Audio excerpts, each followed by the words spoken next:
네, 박범계 의원입니다. 우병우 증인, 예. 참으로 실망스럽습니다. 모른다, 아니다의 일관입니다. 저는 우리 청문위원들과 그래도 전 민정수석답게 맞짱을 뜰 걸로 기대를 했습니다. 아버님, 경기도에서 교장선생님으로 퇴직하셨죠? 예. 아버님의 명예를 걸고 답변에 임해 주셨으면 좋겠습니다. 김기춘 비서실장을 존경하십니까? 예. 제가 모신 비서실장이기 때문에 그렇게 생각합니다. 고 김영한 민정수석의 죽음에 대해서 어떤 느낌이십니까? 김영하 민정수석께서 갑자기 급성 그런 병으로 해서 돌아가셨는데. 급성 간암. 예.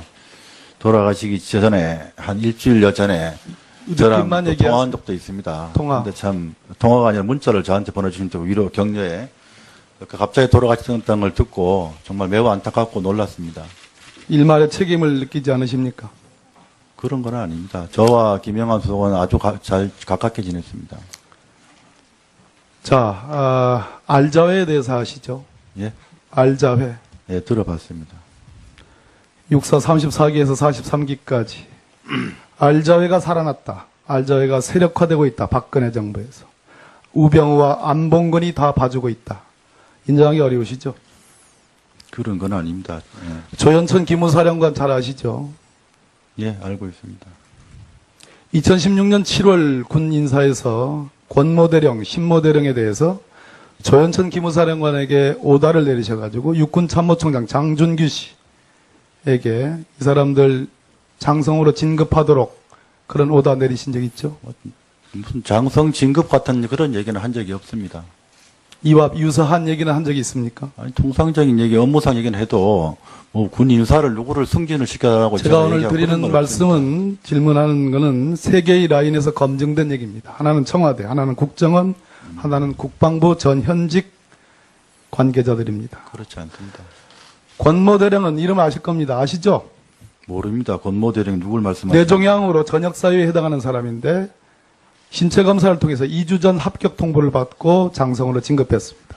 신모대령은 제가 누구라고 얘기하면 깜짝 놀랄 만한 대한민국의 일종의 정치의 행정의 우두머리격인 분입니다. 박근혜 대통령과 매우 가깝습니다. 이 사람도 장성으로 진급해달라고 달려냈는데 장성 진급이 되지 않았습니다. 그랬더니만 야단을 쳤습니다. 조현천 기무사령관이 육참총장이겠습니다. 육군참모총장이 사과 전화까지 조현천 기무사령관에게 했다는 것이 제보의 내용입니다. 인정하기 어려우시죠? 전혀 모르는 얘기입니다. 오후 내내 할 겁니다. 예. 알자회가 살아났다.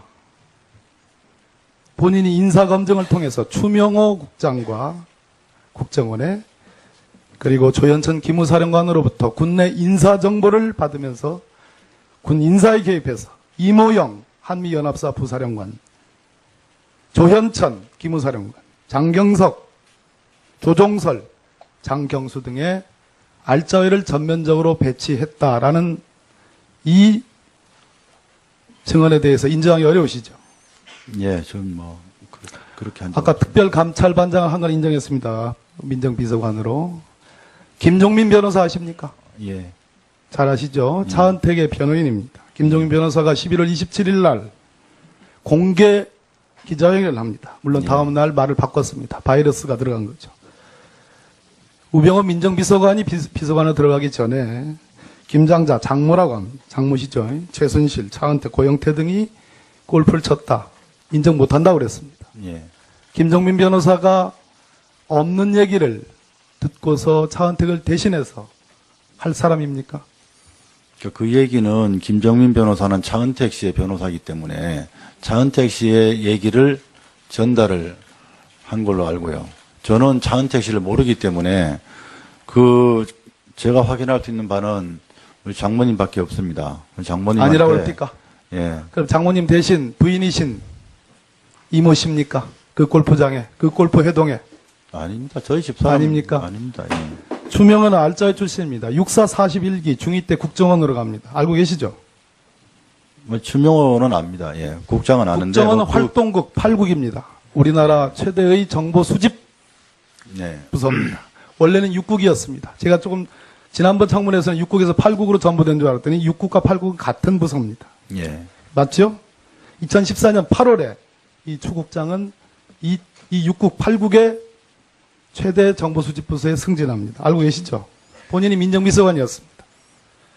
예. 그때 승진한 걸로 알고 있습니다. 자, 김영한 민정수석의 업무 일지에 김기춘 비서실장의 지시사항입니다. 우병우 팀에 홍성담 하백, 박창신 신부, 갓도 지국장 등 이러한 사람들에 대해서 경찰과 국정원이 정보수집팀을 만들어서 처단하고 응징하라라는 지시를 내립니다. 맞죠? 우병우 팀이라고 뭐 전에 청문회도 해서 나 봤는데 저는 뭐 민정비서관이었지 우병우 팀이라는 게 뭘 말씀하시는지 모르겠습니다. 특감반입니다. 특감반. 예? 특감반. 특감반은 별도입니까? 특감반은 공식 조직이죠. 공식 직제에 있는 겁니다. 예. 그랬으니까 이렇게 별도 조직으로 팀을 만들러 가는 겁니다. 경찰과 국정원, 추명호 국장. 그런 적 추명호 국장으로부터 정보 보고 받았죠. 추명호 받으셨죠? 추명호 국장으로부터 받은 게 아니라 국정원으로부터 받았습니다. 그럼 국정원으로부터 받았다면 그 정보는 추명호 8국장이 수집 분석한 그런 정보라고 보면 되겠습니까? 그것도 포함되어 있습니다. 예. 해경 서버 압색을 방해한 의혹을 받고 있습니다. 그러면 우리 변찬우, 이두식 이런 사람들이 지금 거짓 증언을 한다는 얘기입니까? 아니 그분들이 뭔 말씀하신지는 모르겠어요. 왜 민감한 부분에 대해서 압색을 방해했느냐, 직권남용으로 방해했느냐, 바로 여기에 청와대와 BH의 위기상황실 반장과 해경상황실장 간에 움직일래야 움직일 수 없는 교신이 있기 때문입니다. 대통령이 10시 30분에 특공대 투입하라는 건 거짓, 해경청장에게 지시했다는 건 거짓, 그러한 정황들이 여기에 고스란히 담겨져 있기 때문에 보는. 그래서 우병우 님께서 거기에 대한 압수수색을 결단코 막았던 겁니다. 민감한 사항, 대통령은 결코 해경청장 김석균에게 특공대를 투입해서 아이들 구하라는 지시를 한 적이 있습니까? 자, 우병우 정인. 예. 대통령께서 세월호 당일날, 안 들려요. 세월호 당일날 특공대 투입해서 세월호 아이들 구조하라는, 해양경찰의 지시 있었습니까? 없었습니까? 그 청장. 부분은 저는 모릅니다. 저는 그 부분에 대해서는 제가 뭐 알지를 못합니다. 세월호 사고 당시에는 저는 청와대 들어가기 전이었고요. 지금 말씀하신 부분은 알지 못합니다. 예, 박봉기 의원.